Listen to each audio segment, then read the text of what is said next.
My name is Jonathan, 30 years old, living in a small town in the southern United States where the streets are shaded by oak trees and the rumble of buses fills the air every morning. I work as an IT employee for a software company, a stable job with a salary enough to live on and more if you know how to save. I'm not the type to show off. No parties, no designer clothes, not even the weekend trips my colleagues love to flaunt on Instagram.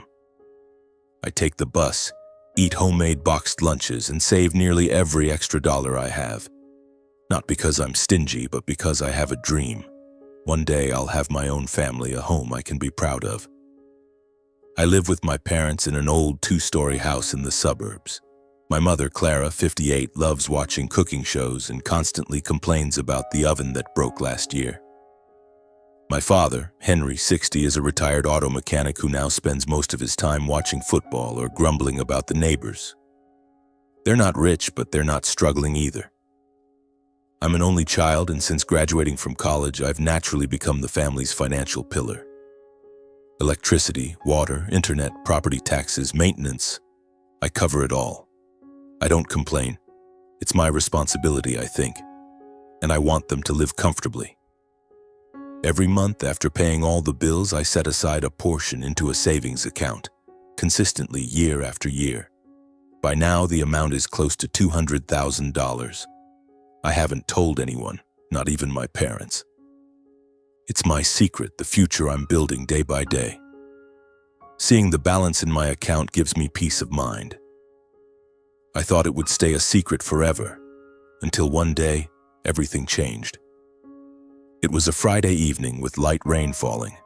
I had just come home from work, exhausted after a day of fixing system bugs. Mom was in the kitchen, the smell of grilled meat wafting through the air. Dad was in the living room, eyes glued to the TV. I took off my shoes, about to head upstairs, when Mom called me back. "Jonathan, come here for a second."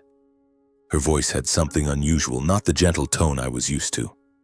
I walked into the kitchen and saw her holding a piece of paper, a bank statement. My heart skipped a beat. It was the statement for my savings account. How did she get it? I kept it in a locked drawer. "How did you know?" I asked, my voice dry. Mom shrugged, as if it were no big deal. "I was cleaning your room and noticed the drawer's lock was loose. I opened it and found this.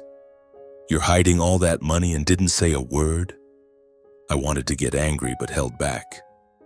"That's the money I've saved. For the future," Mom smiled, but it wasn't a warm smile. "What kind of future needs that much?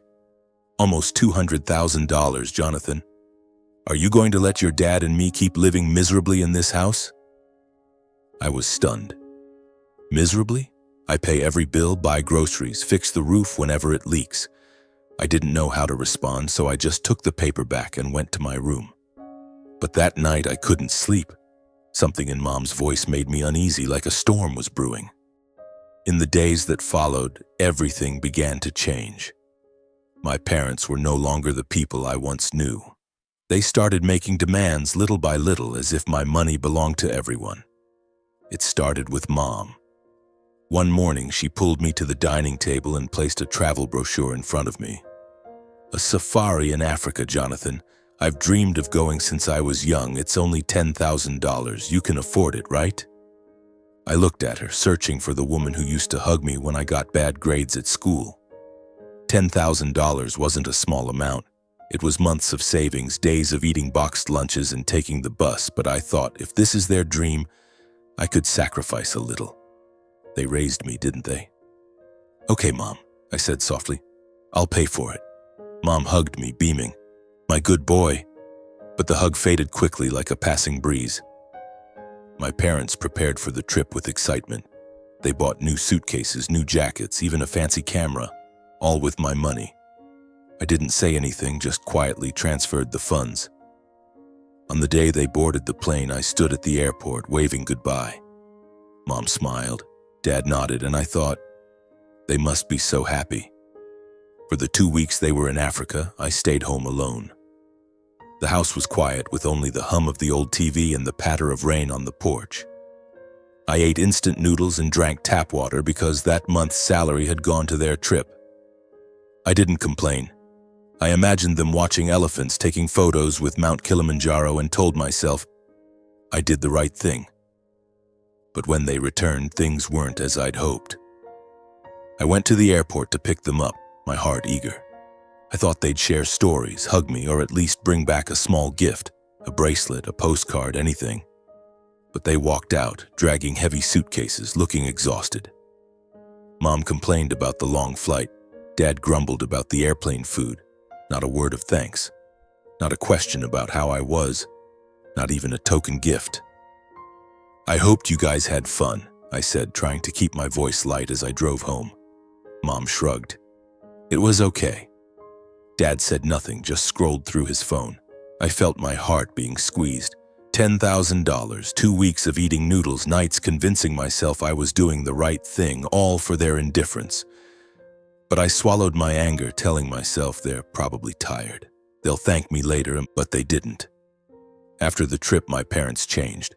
They were no longer content with the old house and simple meals. They started demanding bit by bit, as if I were an ATM. One day, Dad called me to the living room and pointed at the old TV. This thing's too blurry. Buy a new one, Jonathan. $2,000 will get a good one. I wanted to say the TV still worked fine, that I'd already spent $10,000 on their trip. But Dad looked at me, his eyes hard. Don't you want us to live comfortably? Or are you stingy? I clenched my jaw and withdrew money from my savings. The new TV was delivered and Dad smiled, satisfied, but offered no thanks. Then it was Mom. She dragged me to a store, pointing at a $1,500 oven. The one at home is broken. Buy this, Jonathan. I need it to cook for you. I wanted to say I'd been eating boxed lunches for a year, that I didn't need fancy meals. But she tilted her head, her voice sweet yet challenging. Don't you want me to be happy? Or do you think I don't deserve it? I withdrew more money. The oven was installed in the kitchen, gleaming, but Mom used it only once. They didn't stop. A new leather sofa, $5,000. Clothes for Mom, shoes for Dad, home decorations. Each demand came with words that choked me. You have the money, don't you? If it weren't for us, would you be where you are today? Don't be selfish, Jonathan. I watched my savings account dwindle. The $200,000, my dream for the future, was now just shrinking numbers. Each withdrawal felt like a piece of me being taken away. But I kept doing it because I thought it was my duty. Because I was afraid they'd hate me if I refused. Then one day it went too far. Dad called me to the living room, his voice brimming with excitement.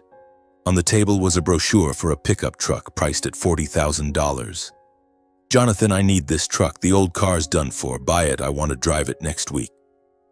I looked at him, then at Mom, nodding in agreement. Anger flared in my chest, but I kept my voice calm. I can't afford a car right now. I've already paid for so much. Dad smirked, his eyes cold as steel. Don't lie. $200,000. You can easily afford it. Or do you want us to suffer? I shook my head, my voice trembling. I'm not buying it. That's the money I saved for my future. Mom shot up, pointing at my face. Your future? You're only thinking of yourself. If it weren't for us, would you be where you are today? I wanted to scream, to tell them I'd paid for everything, sacrificed every pleasure to provide for them. But I stayed silent, turned, and went to my room. The days that followed felt like living in an iron cage. My parents stopped talking to me, but their eyes were filled with resentment. I went to work, came home, and hid in my room, trying to avoid confrontations. But every time I passed through the living room, I saw the new TV, the gleaming oven, and I wondered, where did I go wrong? I started doubting myself. Was I being selfish? Was I ungrateful to my parents? I wanted to talk, to explain, but every time I opened my mouth, I was met with their cold stares. Then one evening, everything fell apart. I came home from work, exhausted after a long day. The house was dark, with only a glow from the living room. Dad was sitting there, a beer bottle in hand, his eyes bloodshot. Mom stood beside him, her face hard as stone. The air was heavy, like the calm before a storm. Jonathan, Dad said, his voice low but sharp as a blade. Who do you think you are, refusing your parents? You want to keep the money for yourself, don't you? I sighed, trying to stay calm. I'm not keeping it for myself. That's the money I saved. I've paid for everything in this house. The Africa trip, the TV, the sofa, the oven. I need a future. Dad slammed the beer bottle on the table, the sound of glass hitting wood making me flinch. A future? You wouldn't have a future without me. You think you're so great, don't you? Get out of my house now. I was stunned, as if I'd been slapped. What did you say? Mom cut in, her voice shrill. That's right. If you're not grateful, then get out, you selfish brat. You think paying a few bucks settles everything? I stood there looking at my parents, the people I once loved more than anything. My heart felt crushed. I wanted to cry, to scream, to ask why they were treating me like this. But I just turned silently, went to my room, grabbed a backpack, stuffed a few clothes inside, and left the house. That night, the air was freezing. I stood under a streetlight, my breath turning to mist. I didn't know where to go, only that I couldn't go back. I called Jack, my closest colleague. He answered immediately, his voice warm and steady. Come to my place, Jonathan. Don't think about anything else. I went to Jack's, sitting on his sofa, clutching a mug of hot coffee. I told him everything. About the Africa trip, the endless demands, the pickup truck, the bitter words.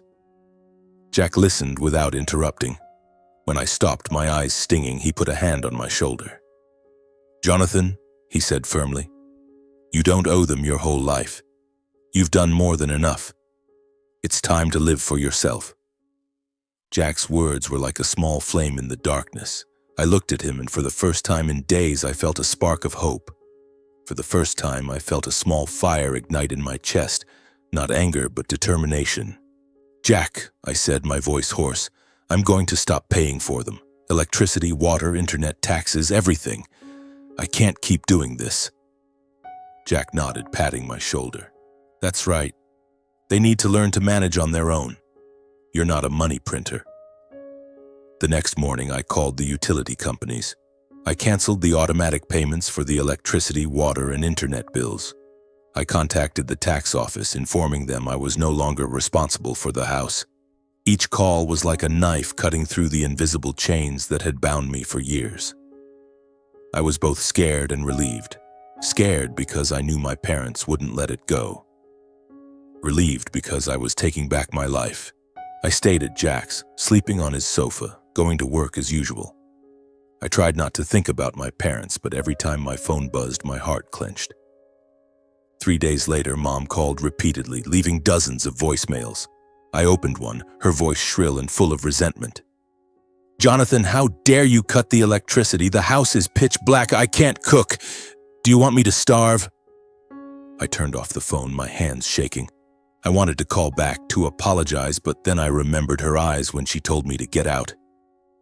I deleted the message. Dad sent a text, short but icy.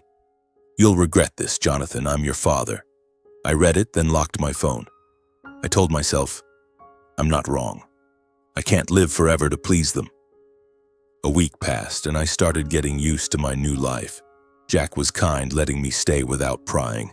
He talked about work, cracked jokes, made me laugh, something I'd almost forgotten how to do. I went to work, focused on a new project, and felt lighter. I started thinking about renting an apartment, starting over. But I knew my parents wouldn't let go easily. On the 10th day, things took a turn for the worse. I was at the office coding when my phone buzzed incessantly. Mom texted, You didn't pay the electricity. I had to borrow money from the neighbors. Are you satisfied now? Then Dad called, his voice a growl through the speaker. You think you can escape me? Just wait, Jonathan. I turned off my phone, trying to focus, but unease gnawed at me. That evening, Jack dragged me to a coffee shop near the office. He looked at me, his voice serious. Jonathan, you need to be ready. Your parents won't stop. They're used to relying on you. Now that you've cut them off, they're going to lose it. I nodded, but my heart was a mess. I know. But I can't go back. I just can't. Jack patted my shoulder. I'm here. You're not alone. I smiled, feeling like I'd found a brother. But I didn't expect that just a few days later things would spiral beyond control. It was a Monday, a normal day at the office. I sat at my desk, earphones playing music, trying to focus on my code. Colleagues around me chatted lively, the atmosphere light. I was starting to feel like I could get through this, that I could rebuild my life. Then I heard a commotion from the reception area, shouting, hurried footsteps. I pulled off my earphones and looked up. A colleague ran past, pale-faced. "Jonathan, someone's causing trouble out there. I think it's your dad." My heart stopped. I jumped up and rushed to the reception, and just as I feared, there was my dad, his face flushed red, his shirt wrinkled, pointing at the poor receptionist. "Get Jonathan out here, now!" "Dad!" I shouted, my voice trembling. "What are you doing here?" He turned, his eyes wild with rage. You dare cut off the house's money, leaving your mom in the dark, you ungrateful son!" People around started staring. My face burned with shame and anger. "Dad, calm down. Let's sit and talk." But he wouldn't listen. He stepped forward, jabbing a finger into my chest. "You think you're so great, huh? Cutting off electricity, water, leaving your parents to suffer, you'll pay for this." I tried to keep my voice steady. "I've paid for everything in that house for 10 years. I can't keep doing it. You and Mom need to manage on your own." He sneered, his voice venomous. "Manage? If it weren't for me, you'd be dead in the streets, you ungrateful brat." Before I could respond, Jack appeared, stepping between me and Dad. "Mr. Henry, calm down. This is a workplace. You can't cause a scene like this." Dad glared at Jack, his eyes bloodshot. "Who are you? His little friend, right? Teaching him to turn against his parents?" Jack kept his tone calm. "I just want you to relax. Jonathan hasn't done anything wrong. He has the right to live his own life." I'd never seen Dad so furious. His face turned purple, his fists clenched, and then, like a nightmare, he grabbed a vase from the reception desk, raised it high, and smashed it down on Jack's head. The sound of shattering glass echoed and Jack collapsed, blood streaming from his forehead. I screamed, rushing to catch Jack. "Jack! What did you do, Dad?" Colleagues around us panicked. Someone called security, another called the police. Dad stood there, panting, the broken vase at his feet. He looked at me without a trace of remorse. He deserved it. That's what you get for defying me. I didn't think. I called 911, my voice shaking. "Someone's been attacked at my company. Please come quickly." The police arrived within 10 minutes. They handcuffed Dad and led him to the patrol car. He didn't resist, just stared at me with pure hatred. "You'll regret this, Jonathan." That was the last thing he said before the police car drove away. Jack was taken to the hospital. Fortunately, the wound wasn't too deep, but he needed 6 stitches and would be off work for a few weeks.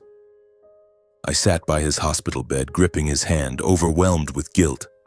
"I'm so sorry, Jack. If I hadn't stayed at your place, if I hadn't told you about this..." Jack gave a weak smile, his face pale. "Don't be stupid, it's not your fault, your dad. He chose to do that." I nodded, but my heart was still heavy. I knew Dad would face consequences, but I never imagined things would go this far. That night, Mom called. Her voice was frantic, laced with anger. "Jonathan, why did you call the police on your dad? Do you want him in jail? You're an ungrateful son." I gripped the phone, trying to stay calm. "Mom, Dad hit Jack. He smashed a vase on his head. I couldn't let that slide." She sobbed, but it wasn't an apology. "You don't understand how stressed your dad is. You cut off our money, left us to suffer. This is your fault." I hung up, unwilling to hear more. For the first time, I realized my parents would never see themselves as wrong. They would always blame me, no matter what they did. In the days following the incident at the office, I lived like I was trapped in a waking nightmare. The image of Dad raising the vase, the sound of shattering glass, and the blood on Jack's forehead haunted me every night. I couldn't sleep, just lay on Jack's sofa, staring at the ceiling, wondering, how did things come to this? What did I do wrong to turn my parents into strangers? Jack was recovering slowly, but the scar on his forehead was a constant reminder of the price I had to pay. I visited the hospital every day, bringing coffee and sandwiches, trying to make amends even though Jack always brushed it off. I'm fine, Jonathan. Stop blaming yourself. Your dad chose to do that, not you. But I couldn't stop blaming myself. I thought about the years of paying bills, the Africa trip, the countless times I dipped into my savings to please them.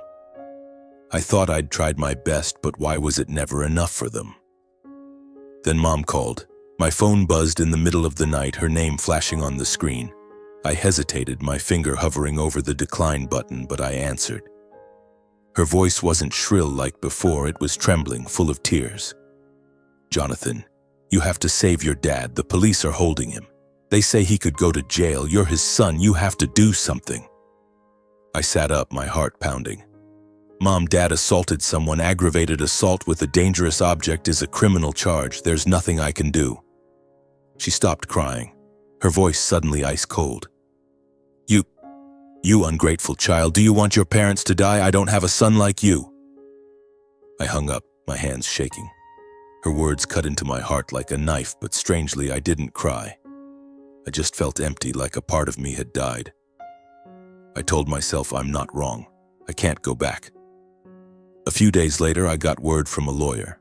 Dad was charged with assault, aggravated by the use of a dangerous object. The trial happened quickly. I didn't attend, but Jack urged me to keep up with it. You need to know the outcome, Jonathan, to close this chapter. Dad was sentenced to 2 years in prison. When I heard the news, I didn't feel joy or sadness, just a strange stillness. I thought I'd feel relieved, but I didn't. I only felt regret. Regret for a family that once had happy days, now broken beyond repair. Mom didn't call again after that conversation, but her actions spoke louder than words. One afternoon, I got a message from an old neighbor. Jonathan, your mom threw all your stuff out onto the lawn. Clothes, books, even your old computer. Come get it or they'll throw it all away. I borrowed Jack's car and drove to the house, my heart heavy. Under the fading light of sunset, my belongings were scattered across the grass. Wrinkled shirts, rain-soaked books, and the computer I used in college, its screen cracked and shattered. Mom stood at the door looking at me, her eyes devoid of emotion. Get out, Jonathan, I don't want to see you again. I wanted to ask why, to scream that I'd done everything for them, but I just silently picked up a few usable items, put them in the trunk, and drove away. As I left the familiar street, I glanced at the house in the rearview mirror, and for the first time I felt no regret. I knew I had lost them forever. In the weeks that followed, I tried to rebuild my life. I was still staying at Jack's, but I began searching for an apartment to rent. I went to work, focused on my job, and tried not to think about my parents. But every night I dreamed of Dad, saw his eyes as the police led him away. I wondered, did he regret anything? Or did he still think I was a traitor? Jack urged me to visit Dad. Not to make peace, but so you can move on.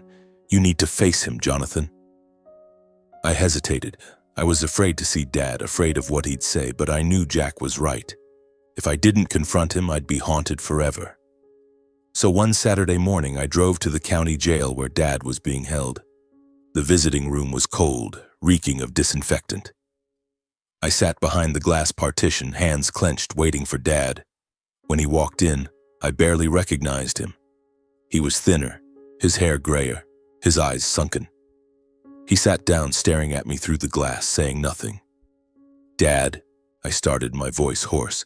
I came to talk. I didn't want things to end up like this. He smirked, his voice cold as stone. Talk? You called the police on me, left your mom to suffer, and now you want to talk? You're an ungrateful son, Jonathan. His words hit me like a slap. I wanted to explain, to talk about the years I paid the bills, the Africa trip, how they kicked me out of the house. But I knew he wouldn't listen. Dad, I tried to do everything for the family, but I can't keep sacrificing my entire life. He leaned forward, his eyes burning with hatred. Sacrifice? You don't know what sacrifice is. I raised you, put you through school, and this is how you repay me? Get out, Jonathan. I don't have a son like you. I sat there, stunned. I'd braced myself, but his words still cut like a knife. I wanted to cry, to beg for his forgiveness, but then I thought of Jack, the belongings thrown onto the lawn, the blood on my friend's forehead. I stood up, looking at Dad one last time. Goodbye, Dad. I left the visiting room without looking back. When I stepped outside, the bright sunlight made me squint. I took a deep breath, feeling like a weight had been lifted from my chest. Dad had disowned me, but strangely, I didn't feel loss. I felt free. On the drive back, I called Jack. I just saw Dad. He told me to get out. Jack was quiet for a moment, then said, "I'm sorry, Jonathan, but you did the right thing. Now you can start over." I smiled for the first time in months. "Yeah, I think so." When I got back to Jack's place, I sat down, opened my laptop, and started searching for apartments. I knew the road ahead wouldn't be easy, but I was ready. My parents had chosen their path, and I would choose mine. After the day Dad disowned me in prison, I felt like a drifting boat, no longer tethered by an anchor. The old house, my parents, the years of sacrifice, all of it was now just a faint shadow in my memory. I stood at a crossroads. Let the pain drag me under, or stand up and live for myself. I chose the second path. I started by finding a place to call home. Jack helped me scour rental websites, and after a few weeks I found a small apartment near the office. It wasn't luxurious, a tiny living room, a cramped kitchen, and a window overlooking an alley full of greenery. But when I stepped inside, I felt something I'd never had before. Freedom. I signed the lease, my hand trembling with excitement. This was the first time I'd done something just for myself. Moving into the apartment was a strange experience. I didn't have much, just a few clothes, my laptop, and some books salvaged from the pile Mom threw onto the lawn. I bought a used bed, a desk, and a green sofa from a second-hand shop. Each item was a small step toward building a new life. I stood in the middle of the apartment, breathing in the smell of fresh paint, and smiled. For the first time, I felt like I belonged somewhere. Jack came over to help me settle in, bringing a beer and his familiar grin. "Look at you, Jonathan, like a college kid just starting out." He laughed loudly, and I laughed too. That laughter was light, unforced, as if I was relearning how to live. Work became my anchor. I threw myself into projects, coding late into the night, and earned praise from my boss. Colleagues started inviting me to lunch, and I realized I was no longer quiet Jonathan. I shared stories, joked, and for the first time I felt like part of the world out there. I also began spending on myself, something I'd never dared to do. I bought a new jacket, not because I needed it, but because I liked it.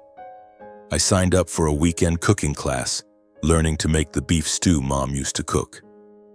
I even bought a ticket to a baseball game, sitting among the crowd, shouting myself hoarse when the home team scored. These small things brought me back to life, as if I was making up for the years of only saving and sacrificing. But it wasn't always easy. Some nights I lay in bed staring at the ceiling, and memories flooded back. I remembered the evenings when Mom sang lullabies, when Dad taught me to fix a bike. I wondered if I'd given in, if I'd dropped the charges, would things have been different? But then I recalled Dad's eyes in prison, the broken belongings scattered on the lawn, and I knew I'd made the right choice. They didn't value me, and I couldn't live to please them forever. Jack was the one who pulled me out of those dark spirals. He invited me camping, to movies, or just to sit with a beer and talk about nonsense. One night, as we sat on my apartment's balcony looking at the city lights, Jack asked, "Do you regret it, Jonathan? Cutting off your parents?" I took a sip of beer, thinking.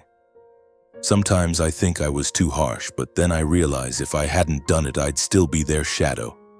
I don't regret it. Jack nodded, his eyes glinting. "You're stronger than I thought, and I'm proud of you." His words moved me. I realized that even though I'd lost my parents, I still had a friend, a brother who stood by me. And I knew I wasn't alone. My new life wasn't perfect. My savings account was down to half, and I had to start again from a smaller number. But I was no longer afraid. I had a job, an apartment, evenings free to listen to music or read. I still dreamed of a family of my own, but this time, I'd build it for myself, not for anyone else. One evening, I stood in front of the mirror looking at the 30-year-old man with new wrinkles on his forehead. I was no longer the Jonathan who ate instant noodles, paid bills, or bowed to his parents. I was Jonathan, living, breathing, and learning to love himself. I smiled at my reflection, and for the first time, I felt proud. Looking back on my journey, I've realized one thing. Family isn't a chain that binds you. It's a place where you find love and appreciation. I used to think family duty meant sacrificing everything. Time, money, dreams.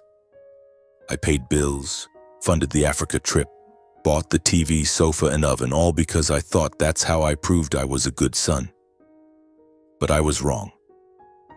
Duty doesn't mean losing yourself, especially when the people you love don't value you. My parents chose greed over family. They saw my money as their entitlement, my sacrifices as a given. They didn't thank me, didn't apologize, and when I said no, they turned their backs, kicked me out, and threw my belongings onto the lawn. My father chose violence, smashing a vase into Jack's head, and my mother chose to cut ties to protect him. They didn't see my worth, and I had to learn to accept that. Cutting off my parents was the hardest decision I've ever made. Some nights I wondered if I was too harsh, if I could have done things differently.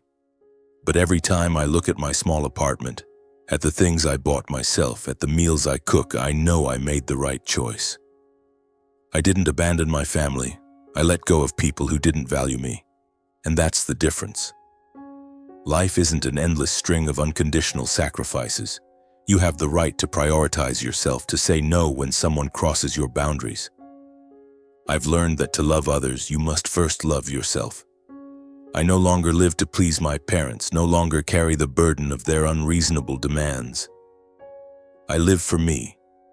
For mornings waking up with hot coffee, for evenings listening to music, for the dream of a future I build myself. My story isn't about condemning family, but about reminding us that true family is where you're loved, not where you're used. If you're carrying a burden like I was, stop and ask yourself, you deserve to live for you. Don't be afraid to let go of toxic relationships, no matter who they are. You don't owe anyone your entire life.